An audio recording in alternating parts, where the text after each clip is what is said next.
Vallorie Hodges is the University Dive Officer and Safety and Wellbeing Advisor at the University of Tasmania. She has an extensive background in safety, diving instruction and scientific diving with expertise in risk management, learning reviews, investigations, functional testing, safety culture, and also diving with captive sharks. Fiona McCarthy is a COHP with the AIHS and a full member of the Human Factors and Ergonomics Society of Australia. She's an occupational therapist and holds master's degrees in ergonomics, safety and health and bioethics. Her safety career spans federal government agencies, the higher education sector, and she's also consulted with a broad range of industries in her own business. Anyway, I'm sure you're all sick of hearing my voice, so I'll hand over to our presenters. And yeah, Vallorie, Fiona, would you like to take it away? Thank you so much for having us aboard today, and go ahead, Fiona.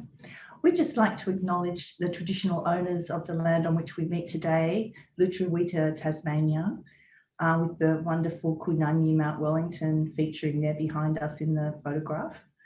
And also we'd like to pay our respects to elders, past, present and emerging of the Palawa people. A strong prevention bias in safety thinking doesn't offer a robust understanding of the complexity of high consequence events. Despite the best risk assessments, the best procedures and the best people, despite all our best efforts and controls, we still have incidents. How can we achieve that balance between controls or prevention with the capability to respond and recover or resilience? So before we dive in, we're going to explain a little bit what we mean by prevention bias and resilience. Firstly, prevention bias is based on the assumption that we can prevent all events. After all, that's why we investigate or have learning reviews, so that we can prevent future occurrence. But prevention bias is also based on the misplaced confidence that we have all the right controls in place and that they will hold.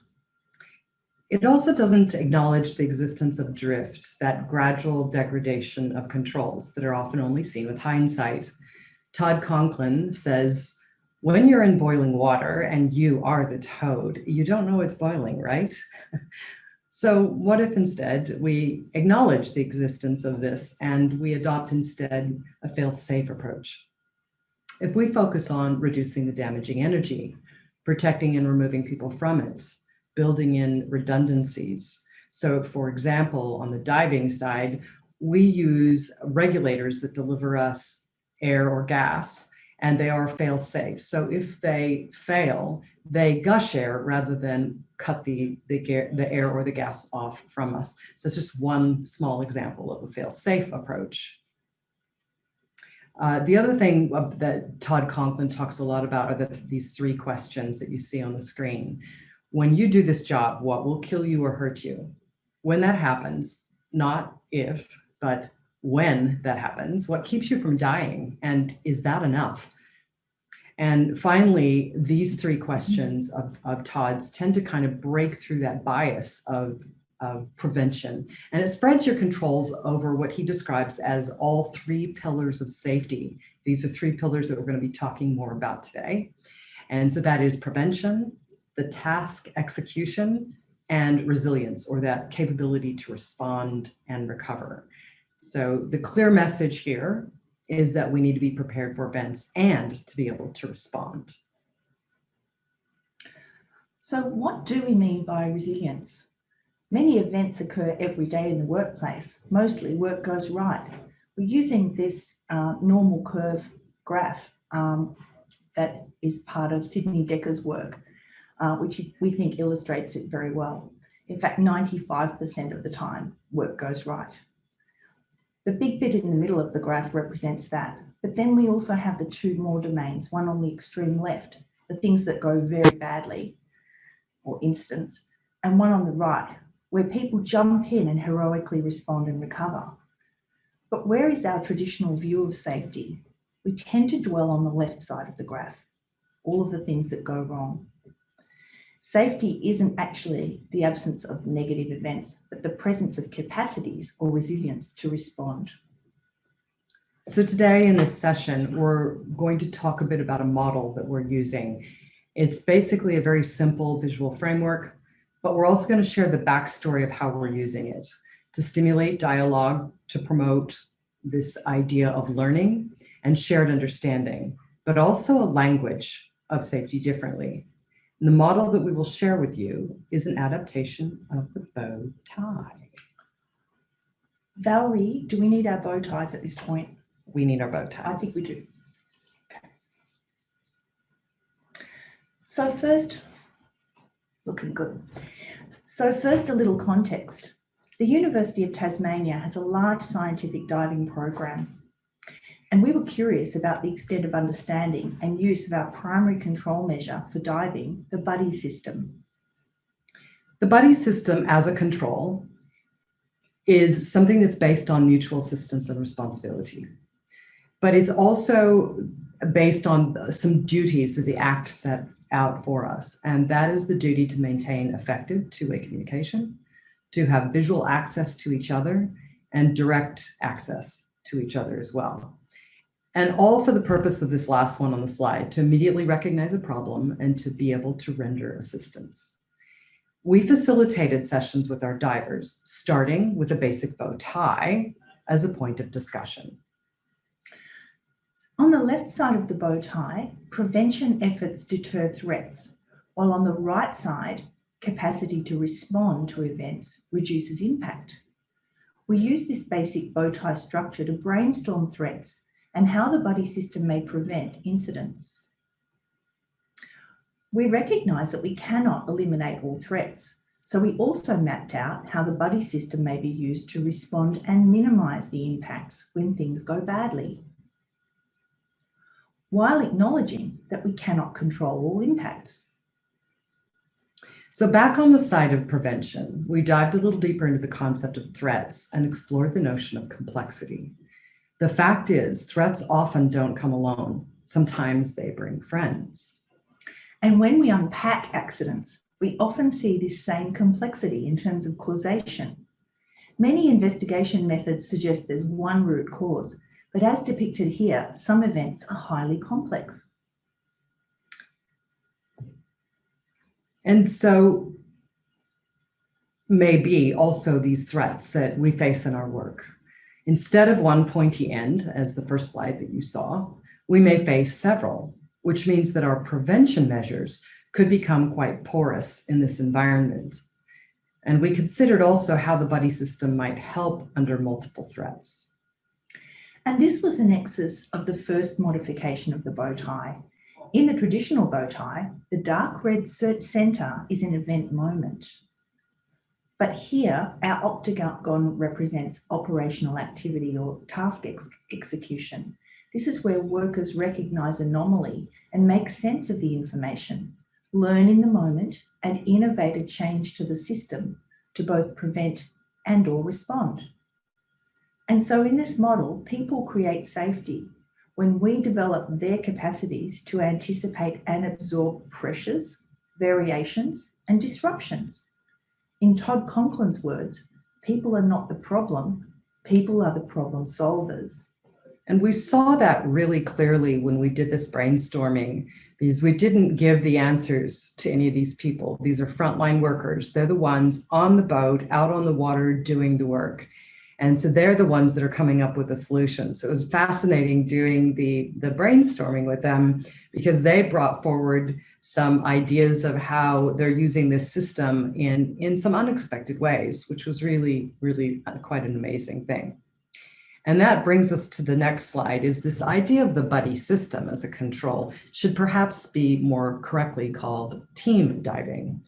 Divers in the water are usually also supported with surface personnel. The team is in part what allows a more robust defense against this idea of multiple threats and complexity. So for example, the divers that are in the water may not readily understand that the weather and sea conditions are rapidly changing, while the folks on the vessel will see that pretty quickly. So they're able then to communicate with the divers in the water to make sure that that threat can be managed effectively. The next modification of the bow tie became a primary emphasis in these sessions with our divers, and that was on the role of debriefings to create a feedback loop and learnings that could drive innovation and create opportunities for better communication. And I'd like to share my first experience with this idea of debriefings came early on. I was quite a young diver. I was a police officer for the city of Fort Collins in Colorado, and I belonged to the Larimer County Dive Rescue Team. And what happened in both of those spaces was that both in law enforcement and in dive rescue, we had very thorough debriefing mechanisms that we used. And we rapidly developed very thick skins and communicating effectively with each other about the things that went well and the things that could have gone differently. And mind you, this was 30 years ago. So it's pretty incredible that I was part of that kind of culture in my early career and did not understand the true value of it until much later. But back to our model and how we use this for our divers.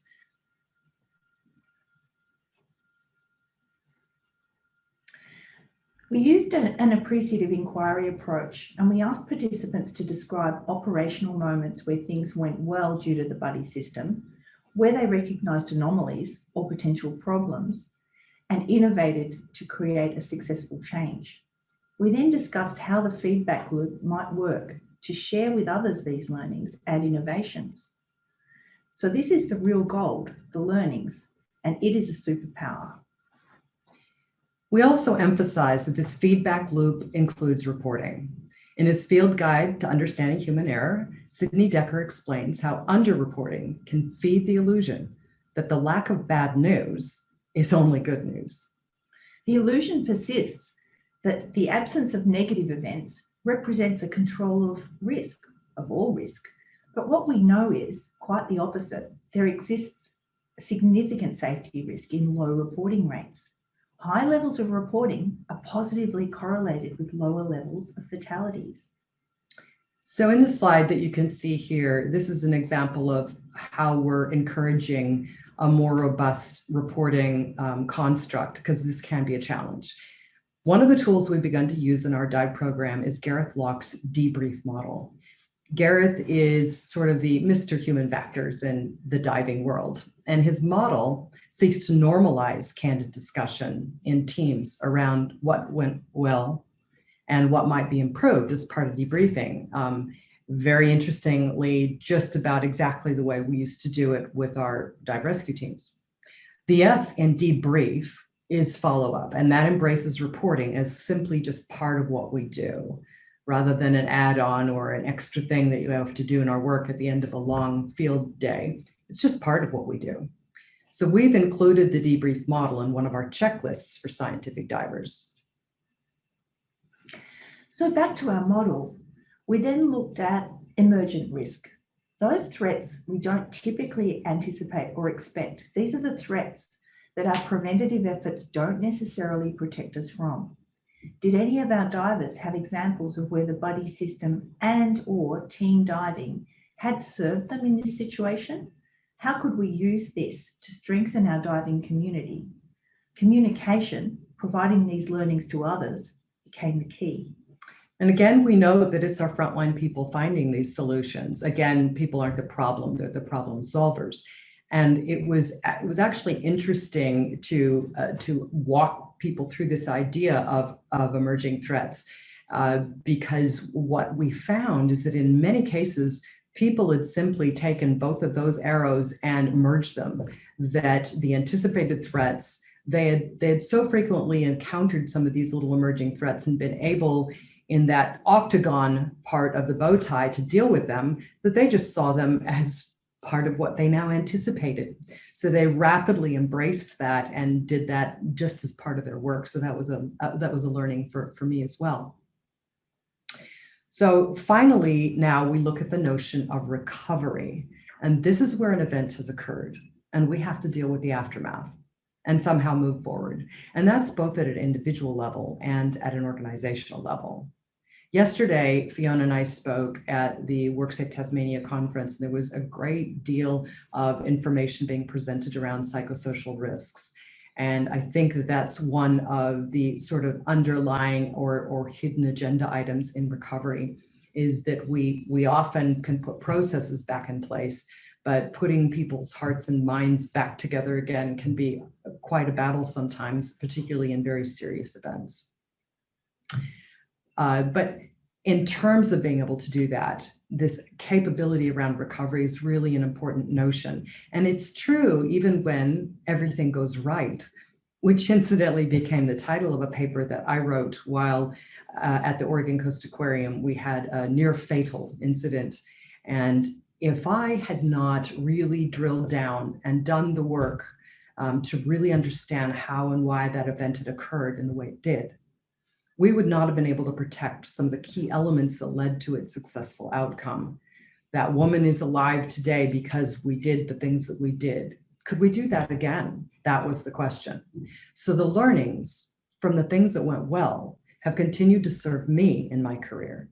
And that's why I believe that the ability to recover from a serious event hinges on the extent to which an organization embraces a just culture approach. Sydney Decker's work in this area has been quite illuminating for me.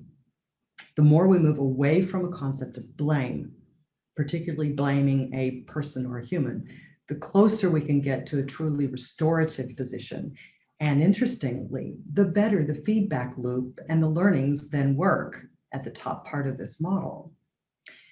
But this can be tricky when we use, and we continue to use, some of these classic investigation processes that we see today, based in part on Krista Vessel's work on language bias in accident investigations, and on the work of Ivan Papulidi and Krista around learning reviews.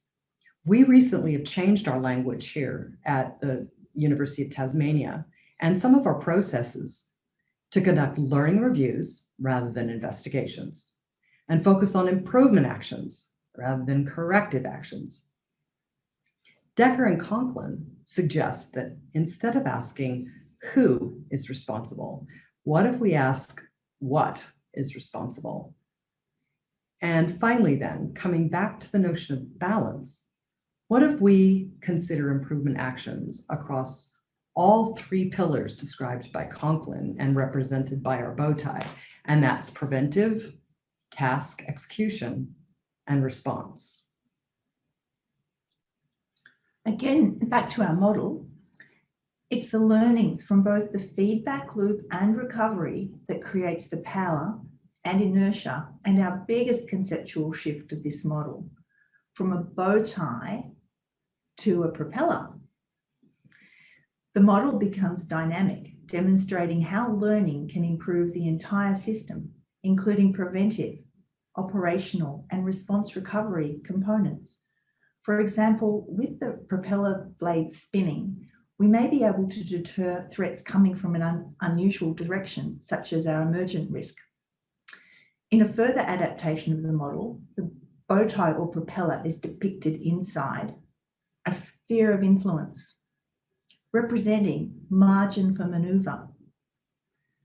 Positive influences create outward force to maintain a buoyant sphere, providing plenty of space to create effective prevention and response capabilities.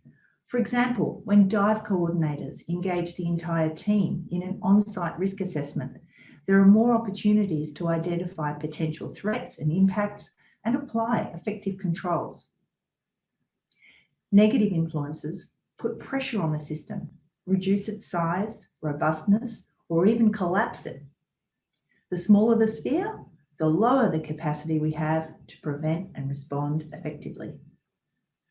So for example, when dive teams experience pressures, not if, but when, like fatigue, a very common, tight timelines, and resourcing challenges, shortcuts may disable some of the preventive measures or reduce the response capability. A buddy team determined to finish their data collection may decide to go separate directions on underwater survey to get the dive done in what they perceive will be half the time. That shortcut can mean that they're not there, they're not present, they don't visually have each other in their sights and are not therefore capable of assisting the other diver in the water as they're intended to. And for a team diving in Alaska a couple of years ago, this resulted in a devastating lack of that response capability and the loss of a brilliant young underwater scientist. Essentially, it was exactly that scenario. The divers went separate directions on a survey along a transect line, thinking they could communicate using the line. And one of the divers had a very unfortunate condition occur, and the rescue came so late that it was not a successful rescue. So yeah, that was a good example of the worst case scenario occurring for those divers. So indeed, an unbalanced propeller can also collapse the system. Sorry.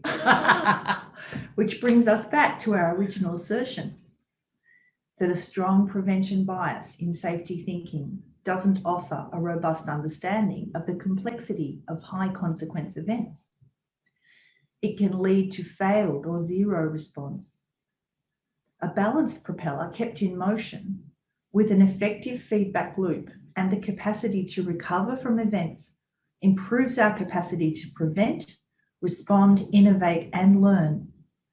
Using this model as a simple visual framework and an appreciative inquiry approach to discuss the buddy system with our divers resulted in more than a simple understanding of this important control measure. It stimulated dialogue and provided a valuable platform to promote learning, shared understanding, and a safety differently language. So our takeaway messages for this component of our session today are what you see on the screen. This idea that prevention, certainly, yeah, wise investment, but it's not enough. We need to be able to respond when things go badly, because they will go badly on occasion. Those feedback loops, the capability to report effectively, all of those things bolster our opportunities to be able to not just improve safety, but efficiency and outcomes. Instead of talking about safety, I more frequently talk about improving our work. The learning, the capability to really drive learnings from what is working not so well, great, but also from what is working well is a superpower. And it's a superpower that needs to be developed very deliberately. And again, people are not the problem, they are the solution. They are the problem solvers. So before we let you off the hook, we have some bonus material, a brief sidebar, if you will, which takes us back to what I talked about earlier, and that's Conklin's 3 questions. And I will admit, a personal soapbox subject for me that I would love to have some of your feedback on, and it relates to risk assessment. But first, I have a few questions for you. How much do you love this matrix? Or do you get lost in the matrix? I get lost in the matrix. How well do your teams understand the process of risk assessment? And does it actually work as intended to understand and mitigate risk? So we have a poll for you with these 3 questions. If you could, no pun intended, dive in and have a look at that for us. I'll just give you a moment to react to the risk matrix poll.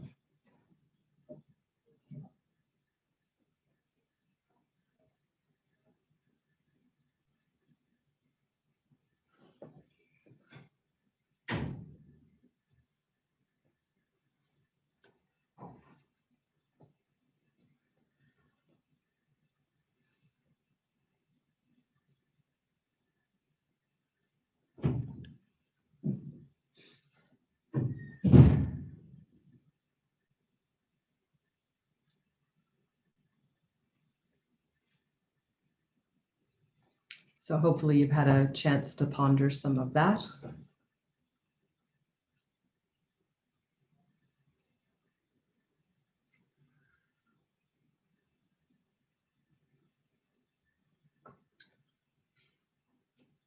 This next slide tags in this likelihood and consequence piece, and just a little bit of a window of some of the consequence. There's catastrophic and major listed there. Obviously, there's a couple more.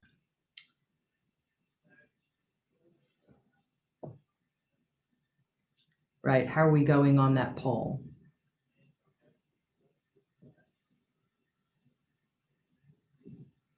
So we'll go ahead and, yeah, go ahead.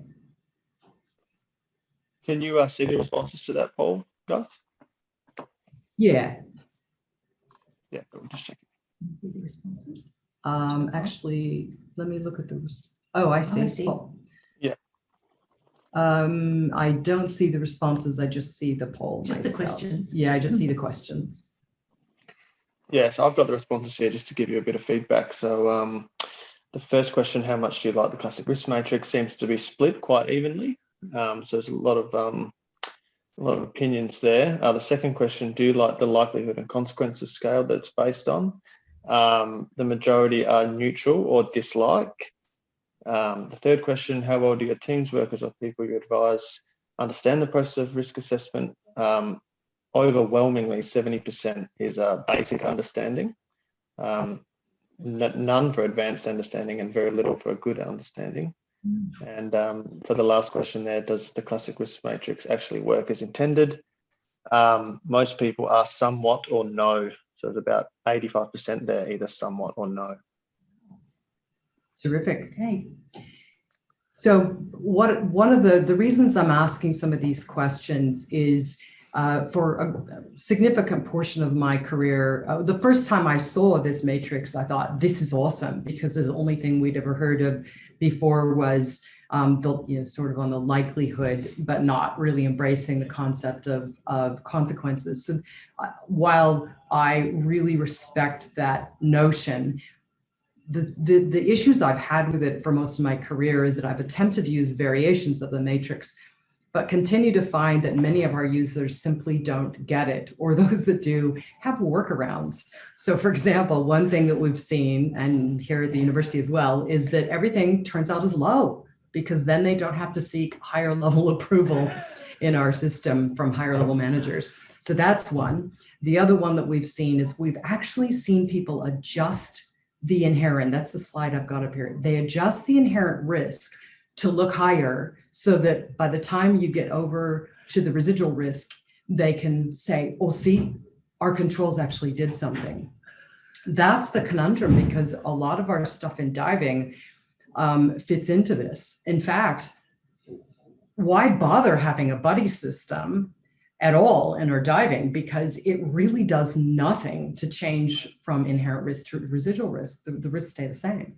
So it's like, well, why are we bothering? So that's some of the issues that we've had on that. If you could just scroll back up the other way. Sorry, it got lost on my, okay. So those workarounds and the way that sometimes the system has been used has been a big question mark for me. And perhaps the biggest time waster I've seen, it has to do with the use of the matrix. And so that's where long, hairy discussions about what is the likelihood of any given hazard or risk. What is that? And so back to my rescuer, if I can get the system, there we go. Back to my rescuer, Conklin. What I've started doing instead is short-circuiting those time-wasting discussions over likelihood and consequence and all that. And I just ask the teams these questions. When you do the job, what are the things that are going to hurt you? What's going to kill you? When it happens, what keeps you from dying? And is that enough? So by asking those questions and integrating some of these brainstorming and learning review types of techniques within that, we end up with a really robust sort of set of principles. My hope is at some point to sort of formalize this whole thing in a way that might work better for our frontline users, far more effectively than the matrix that they do indeed get lost in. And again, while I still appreciate the wisdom of the consequences and the likelihood, I think my current position, my current opinion is that perhaps it could be used more effectively as a checking mechanism and a principle rather than a prescriptive process. So please feel free to make comments in the chat or email me with any feedback or suggestions you might have on this topic, because it is an area I'd like to explore a little bit further. We just at this point like to acknowledge our amazing collaborators in developing this model and this session. So thank you to all of them, and particularly the one in the middle, Ivan, not a big fan of models. And at first was like, nah, I'm probably the wrong person to speak with. But then once he saw what we were doing, he really jumped on board and gave us some spectacular feedback for it. So appreciate these people being involved. And not just these references that we've got listed here, but a whole series of other people in the safety science space that have waded into this area. Really appreciate all the work that they've done and contributed to what we're able to talk about today. Also, just acknowledging Vallorie's wonderful collection of cute sea creature photographs that she shared with us as well, which makes it even more fun session to run with her. In an effort now to keep that propeller spinning, we invite you to jump into the feedback and learnings loop by sharing your comments and questions with us so that we can continue to improve and learn. And I'll just leave this slide up for a moment as a parting shot. The idea of not forgetting to look behind you is intended very, very deliberately as both figurative and literal. It's actually a screen grab from a video, and in the video you can hear the videographer laughing as all of the divers are looking into a cavern. And what are they looking for? The subject matter that's sitting behind them looking at them, the Hawaiian monk seal. So that's our session, and maybe we can jump in and have a look at some of the chat and the Q&A now. Awesome, thanks guys. We do have one question at the moment, just a reminder to everyone, if you have one, to pop one in the Q&A panel down the bottom. This question is from Declan. He says, when you ask people when that happens, what if they say it hasn't ever happened yet, but it could potentially occur? Yeah, and that's the difficulty, is that it may not have happened to you yet. For using again diving as the construct, I have not had people die in my program. I've had, yes, a very close call, but that doesn't mean it's not going to eventually happen in my program. So it's part of it, Declan, is to look outside of us and say, when it happens to other people, and trying to learn from what they experienced with that. There's a lot of us that are driving on the roads and haven't had a severe accident, but the likelihood is still there that it could, and the consequences are pretty high. So I really appreciate that question though, Declan, because I've had people in my program that say, hey, we haven't killed anybody or injured anybody in 30 years, so it's just simply not going to happen. and these are scientists, and I'm just looking at them going, wait, what? Just because it hasn't happened, that's not evidence that it's not going to. Yeah, the likelihood, as it turns out, is relatively low, but this is occupational diving. We still are required under the Act to be able to look at those things and respond effectively. So that's the first thing, is if it is a likelihood and if the consequences are high, then we're required under the Act to be able to, as in as reasonable manner as possible, respond to that. Just another thought about that sort of doubting Thomas position, which, we're always struggling with as safety professionals. It hasn't happened here yet. It hasn't happened. Will it, and that lack of sort of ability to project that possibility and that to generate that motivation. We can always draw on Safe Work Australia infographics that tell us a lot about our industry profiles. So if you're in logistics, for example, that that there's a high chance of someone having a motor vehicle accident or a musculoskeletal injury, even if it hasn't happened yet. So you can look at your industry profile and say, these things happen in the bigger scale. Maybe in our small business, it hasn't happened yet, but it happens in our industry, and we have industry guidance and we have industry resources to help us do something about that. So we can refer to a larger amount of data, a bigger pool of data to find that those hooks to get people to, really get involved in risks that they don't want to contemplate. And remember, none of us really want to think about bad things happening. We want to, if we thought bad things would happen to us, we may not get out of bed in the morning. So there's that natural inclination to lean away from that stuff. So getting people to lean into it is our challenge as safety people. And I see Tony Cartwright. I would love to hear of an actual detailed example of where diving teams have identified weaknesses in their identification or control processes and the learnings that they subsequently implemented.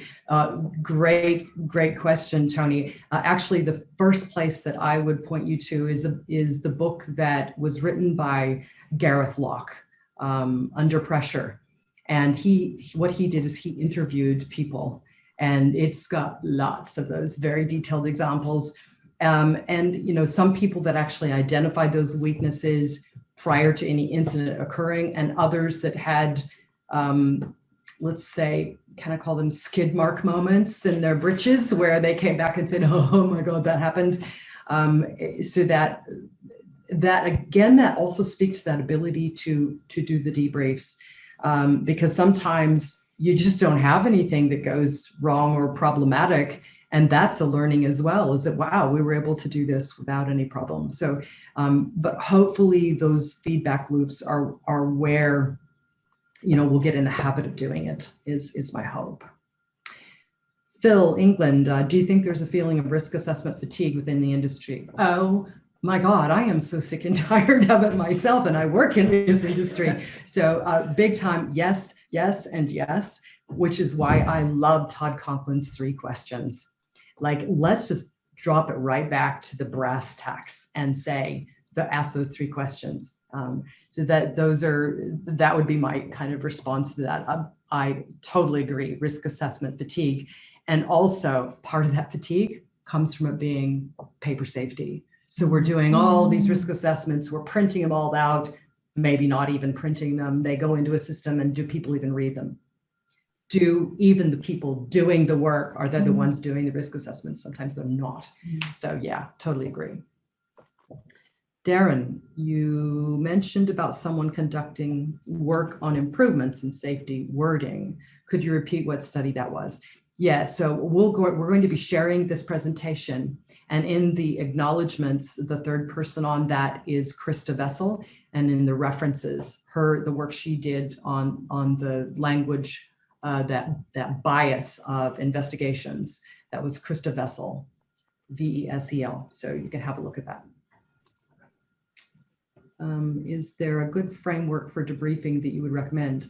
I do, Fiona, thanks for that. I really do like the debrief method that Gareth has worked on. You could take that and make it very non-diving and really quickly. The key element, I think, to that debriefing mechanism is, first of all, that you talk about during your, whatever you call it, take 5 or your toolbox, that you talk about the fact you're going to do a debriefing. That's step 1. So you're setting the scene for doing that as part of the work.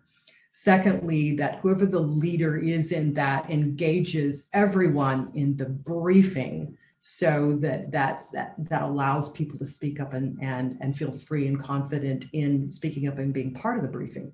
Then in the debriefing, you repeat that, and the leader actually leads the charge by saying, look, on this event, this activity we did, I'm just going to be really candid here. There's a lot of things that went right, but there's something I could have done better. And by having that sort of positioning themselves as not being perfect, it really allows people to speak up. So that framework is setting the scene for the debriefing, making it part of what you do, making sure that the leadership makes it a safe place for people to speak up. And also that the leader, when somebody voices a thing that could have gone better, or any feedback on that, to make sure that they get accustomed to that notion and not taking it personally and not becoming defensive. Declan, what do you think of hierarchy controls, and do you apply them in this approach? Would you like to respond to that? Yes. Well, I think we love the hierarchy of controls. It's the one thing in the Act that's really, really strong and pervasive, and we saw it coming through yesterday in terms of psychosocial, managing psychosocial hazards as well at the WorkSafe Tasmania, what was it, our annual conference. And so it's such a fantastic model, and when we stick with it, we know we're on firm ground. So we think it holds, you know. What do you think of the hierarchy of controls? And the other thing I would comment on is when we're doing this in a brainstorming thing, rather than teaching people hierarchy controls, it's actually a lot more fun as they're brainstorming and you're popping these stuff on whiteboard or however you might do it, that you actually introduce it from the side and say, so using this hierarchy controls, what do you think guys think about this stuff? Where would we, where would we take these things? And if you put them on the little sticky notes, people can then actually prioritize them. And so that's a fun way of doing it because you're not shoving hierarchy controls down people's throats. And it's kind of a real life way of doing it, I think. The other thing about hierarchy is you can always go higher, can't you? If you pick a low control, then the challenge is, can we go higher? And is that reasonably practicable? And I think the hierarchy can be brought to life in the process that Vallorie's just described. Great. I'm just having a quick scan. Do you have anything else that you want to bring our attention to in the chat? I hope you've got just one more. Oh no, that's just Declan saying thanks. Yeah, there's some great feedback in the chat, guys, from everyone. Everyone seemed to really enjoy the presentation. Thomas says, very interesting. I'm impressed. Inshaw says, thank you. Great points and food for thought. Britta says it was really good. We don't have any more questions at the moment. Do you guys have anything else you want to add, or? I'd really love to get a printout of these comments because there's some more references for us as well. Yeah. I can do that when we send out the email with the link to the presentation. I'll also send out a transcript of these comments because some people have some really good information in there. Yeah, these are some terrific comments. And I wanted to just also reflect on this as a networking capability is just fantastic. And I noticed at one point there were there's 79 participants. That's fantastic, and it really just bursts my bubble a little bit to say that I really want to learn from what I'm doing and what I'm sharing with others, and I don't see myself as sort of the perfect expert in this area. What I think the power comes from the others that are here that I can't see, and I really would love any feedback, even if it's a jotted note, to ways that we could improve this presentation or my thinking, particularly around that soapbox issue, as it's just been driving me crazy. And any ideas that you guys might have for that, this is sort of the brain's trust, and I really appreciate people being involved and engaged and interested in this subject, and also people like Mark McLaren, who spoke on a very similar topic to this and sort of did a lot of laying of the groundwork for this session today. That was the lopsided bow tie a couple of weeks ago. So it was terrific that so many of us are thinking along similar paths and similar lines.